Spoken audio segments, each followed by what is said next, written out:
بسم اللہ الرحمن الرحیم۔ السلام علیکم ورحمۃ اللہ وبرکاتہ۔ کل 17 تاریخ تھی، 17 جون 2025۔ ٹھیک ایک سال پہلے ڈاکٹر کہکشاں پروین کا انتقال ہو گیا تھا اور انجمن فروغ اردو نے ان کی پہلی برسی منائی ہے 17 جون 2025 عیسوی کو۔ ہم جانتے ہیں کہ ڈاکٹر کہکشاں پروین کا شمار اردو کے اہم افسانہ نگاروں میں ہوتا ہے۔ وہ 26 فروری 1958 عیسوی کو پرولیا، مغربی بنگال میں پیدا ہوئیں۔ ابتدائی اور ثانوی تعلیم پرولیا سے حاصل کی۔ اس کے بعد ان کے خاندان نے رانچی یعنی جھارکھنڈ میں بود و باش اختیار کر لی اور یہیں سے انہوں نے اعلیٰ تعلیم پائی۔ Intermediate, B A, M A اور P H D Ranchi university سے کی۔ پی ایچ ڈی کا موضوع تھا ان کا صالحہ عابد حسین بحیثیت ناول نگار۔ یہ مقالہ 1985 عیسوی میں پائے تکمیل کو پہنچا۔ انہوں نے ڈی لٹ بھی کی، ڈاکٹر آف لٹریچر 1997 عیسوی میں۔ اس کا موضوع تھا منٹو اور بیدی کا تقابلی مطالعہ۔ ڈاکٹر کہکشاں پروین نے 1988 عیسوی میں بوکارو اسٹیل سٹی مہیلا کالج سے ملازمت کا آغاز کیا۔ یہ عارضی نوکری تھی، لیکن 1996 میں بہار پبلک سروس کمیشن کے ذریعے ان کی تقرری ہوئی ڈورنڈا کالج رانچی یونیورسٹی میں۔ اس کے بعد 28 فروری 2023 عیسوی کو صدر شعبہ اردو کی حیثیت سے وہ ملازمت سے سبکدوش ہوئیں۔ اگر افسانہ نگاری کی بات کریں تو 1978 سے ان کی افسانہ نگاری کا آغاز ہوتا ہے۔ ان کا پہلا افسانہ تھا یہ نہ تھی ہماری قسمت۔ یہ 1978 میں شائع ہوا تھا رانچی ویمنس کالج کے میگزین میں۔ ان کا پہلا افسانوی مجموعہ 1986 میں ایک مٹھی دھوپ کے نام سے شائع ہوا۔ دوسرا افسانوی مجموعہ دھوپ کا سفر کے نام سے 1990 عیسوی میں شائع ہوا۔ اس کے بعد ایک کتاب شائع ہوئی صالحہ عابد حسین بحیثیت ناول نگار 1991 عیسوی میں۔ اس کے بعد تیسرا افسانوی مجموعہ سرخ لکیریں کے عنوان سے 1998 عیسوی میں شائع ہوا۔ ڈی لٹ کے حوالے سے جو ان کی کتاب تھی وہ کتاب آئی منٹو اور بیدی کا تقابلی مطالعہ۔ ان کا چوتھا افسانوی مجموعہ پانی کا چاند کے نام سے 2009 میں شائع ہوا اور آخری افسانوی مجموعہ مور کے پاؤں کے عنوان سے 2019 میں شائع ہوا۔ خوشی کی بات یہ ہے کہ ان کے تمام افسانوں کو یعنی افسانوی کلیات کو ڈاکٹر محمد مکمل حسین نے ترتیب دے کر بہت محنت سے اس کو ایجوکیشن پبلشنگ ہاؤس سے شائع کرا دیا ہے۔ اس کے علاوہ ان پر لکھے گئے جو مضامین تھے وہ بھی انہوں نے وہ کتاب شائع کرا دی ہے۔ تو ایک کتاب جو ان کے افسانوں کے نمائندہ افسانوں کے تجزیے والی کتاب ہے وہ بھی کتاب عنقریب آنے والی ہے۔ دانش ایاز اس کے مرتب ہیں۔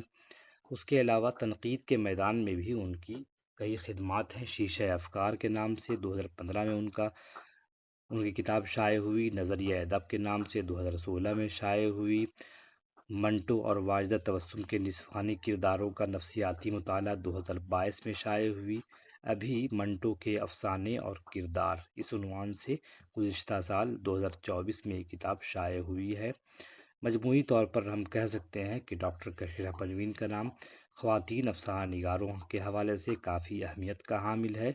انجمن فروغ اردو نے ان کی ادبی خدمات کو یاد کرتے ہوئے 17 تاریخ کو ایک پروگرام منعقد کیا جس میں ان پر ایک کتاب آئی تھی، ایک رسالہ آیا تھا گوشہ، مکمل گوشہ تھا، اس کی رونمائی بھی تھی۔ اس کا نام ہے ادبی دنیا۔ پروگرام میں کئی لوگوں نے حصہ لیا، شہر کے معزز لوگوں نے حصہ لیا۔ علی گڑھ مسلم یونیورسٹی سے ڈاکٹر سرور ساجد آئے تھے، ونوبا بہاوی یونیورسٹی سے ڈاکٹر زین رامش آئے تھے۔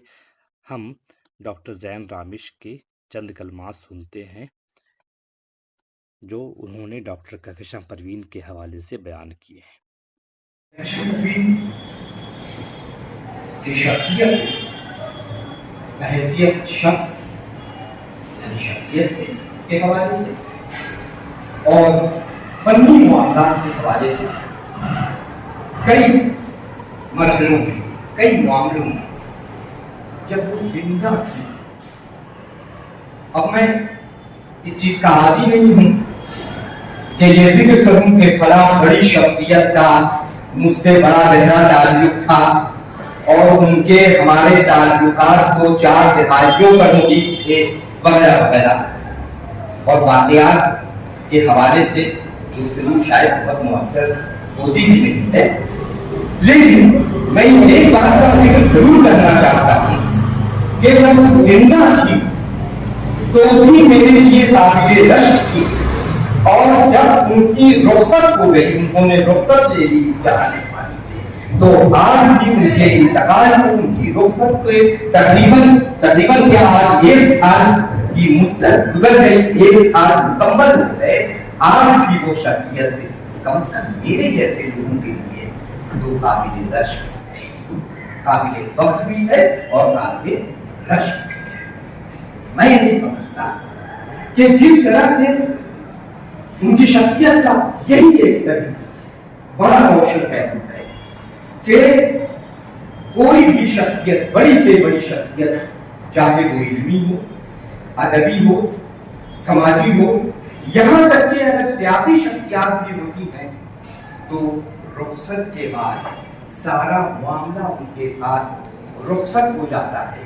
یہاں تک کہ علم و ادب میں بھی یہ چیزیں رائج ہیں. میں نہیں نام لینا چاہتا ہوں، لیکن اگر بہار اور جھارکھنڈ کے حوالے سے بھی علمی اور ادبی شخصیات کا ذکر کیا جائے تو شوکت ایاز جیسا افسانہ نگار رخصت ہو گیا، تو مناظر عاشق خرگانوی جیسا ادیب اور قلمکار رخصت ہو گیا، تو مشرف عالم ذوقی جیسا کچھ شکل اور احساس افسانہ نگار فکشن رائٹر رخصت ہو گیا.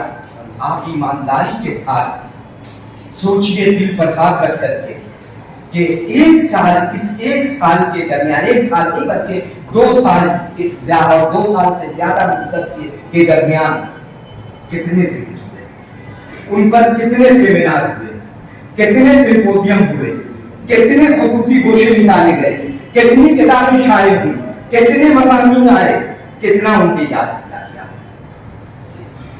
اس لحاظ سے کہکشاں پروین کی شخصیت بڑی قابل رشک ہے، اور اس کا صحرا ان کے شاگردوں کے سر جاتا ہے، اس کا صحرا ان کے ریسرچ اسکالرز کے سر جاتا ہے، اس کا صحرا ان کی طالبات کے سر جاتا ہے کہ انہوں نے اپنی اس محسن، اپنے اس استانی کو، استاد کو یاد کرنے کی مختلف طریقوں سے کوئی نہ کوئی سبیل نکالی، اور پورے اردو سماج کو اس بات کی ترغیب دی، بلکہ اس کا نمونہ پیش کیا کہ دیکھو یادیں ایسے بھی قائم کی جاتی ہیں، یاد لوگوں کو ایسے بھی